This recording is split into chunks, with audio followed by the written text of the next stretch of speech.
Okay, let's briefly talk about e-readers, smart cameras, and GPS. An electronic reading device or e-reader is a mobile device that is used either primarily or exclusively for reading.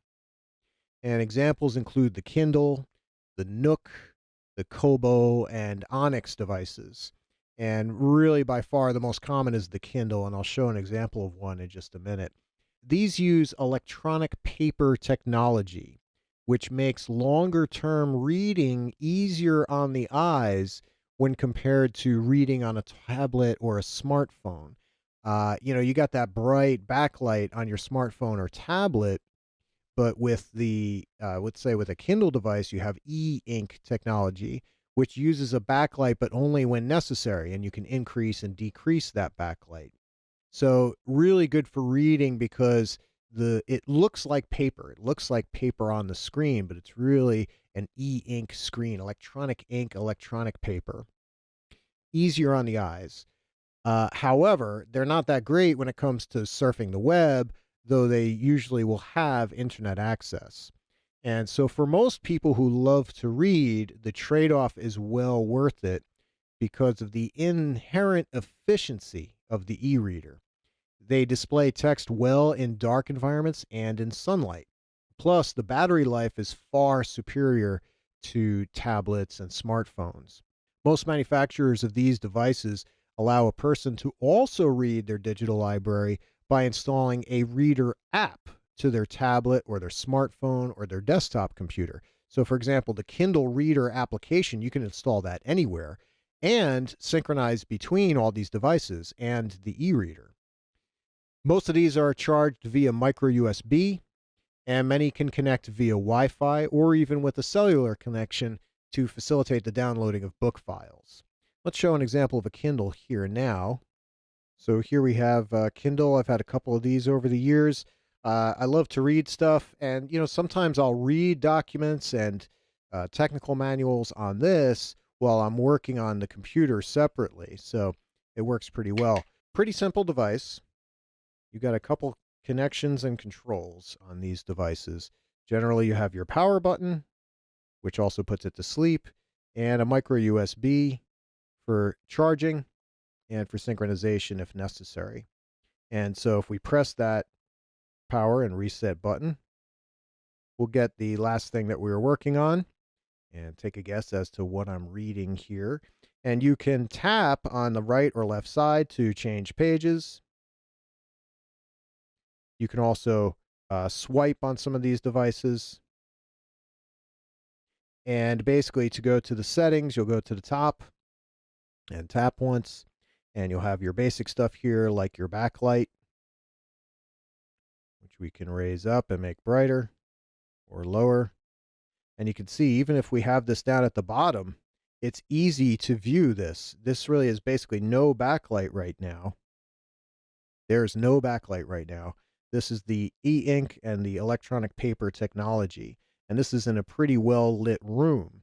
So, if the darker the room you're in, you can increase the backlight if necessary.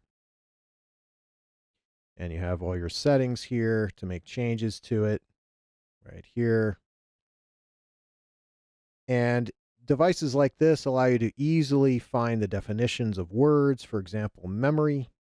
You can just tap on that, and that'll bring up the dictionary, or it'll bring up Wikipedia automatically for you. You can tap and drag to take an entire phrase and highlight that, or add a note, or share it with people. It's very social media ready. So there's a little bit of the basics of a Kindle e-reader. And again, this works very well if you need to read a lot of information that is computerized, that is in a file format. It might be better to do that on a device like this than it is on a tablet or a smartphone or a laptop. It'll save your eyes because you have less light bombarding the back of your eyes, and you can read longer with less strain. And the Nook and the Kobo and the Onyx, they all work in basically the same way. And then there's colorized versions as well that have a stronger backlight. But generally, I like the e-ink, the e-reading with just that electronic paper version. Otherwise, I'll just use my smartphone to do the reading. And moving on, a smart camera. Smart cameras are digital cameras that act as limited mobile computing devices, also known as intelligent digital cameras. You know, a smartphone or a tablet will usually have a decent camera. They might have a real high resolution camera, but they might not have the focus ability or the zoom ability or the clarity in general of a real digital camera like a DSLR. So a smart camera will be much better at taking a photograph or video in most cases, but it will act as a limited mobile computing device. It might be able to make Wi-Fi connections and transfer photos to other mobile devices or PCs. Some can even post photos directly to social media sites and even surf the web. And you can safely assume that smart cameras will include more and more smartphone technology and tablet technology as time goes on. Let's show an example of a digital camera that has some intelligent technology to it. Okay, so here's a pretty typical DSLR camera that acts as somewhat of a smart camera. It has built-in Wi-Fi technology, so it can send all the photos directly to a mobile device or to a PC, which is great because then you don't have to move the SD card around or connect a USB. Let's turn it on. And you can see here we've got our screen, and we can make all changes to the f-stop and the focus and blah, blah, blah. Now, if you wanted to set up Wi-Fi or you wanted to set up anything else that makes this camera smart, you'd go to the menu button. And then what you're looking for is the wrench.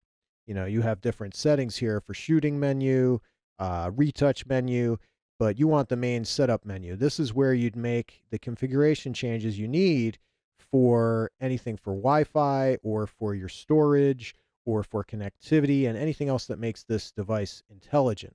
Let's focus in on something. And we'll use this RJ45 loopback adapter. Now, if you look at this, it's not a very big screen. And if we focus in, we can get a good shot. We can take a good picture. Obviously, we'd mount this on a tripod, but you can get a good view of this device, but it's a very small screen. It's only a couple inches. It's a standard twisted pneumatic screen also. So the viewability from the side isn't the greatest. It's not very big. The color reproduction isn't that great. So the best thing to do is to connect a secondary monitor. And these types of smart devices have that capability just like a laptop. We'd open up the hatch here. Here's our mini HDMI out, and that will replicate exactly what's on this screen, whether it's the settings screen or it's something that you're focusing in on. And then you also have USB connection, you have an AV out, and you have a GPS as well, so this device can be tracked. Now, generally, if you don't use the Wi-Fi, you've got to go over here and grab the SD card out of there. I've got a 16 gig SD card, standard SD size, but, it can become a bit of a pain to constantly be moving this back and forth between a camera and a PC.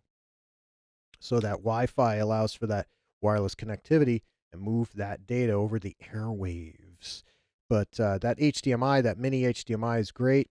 You just need a mini HDMI to full-size HDMI to display this information, what you see on the display here, to a secondary monitor.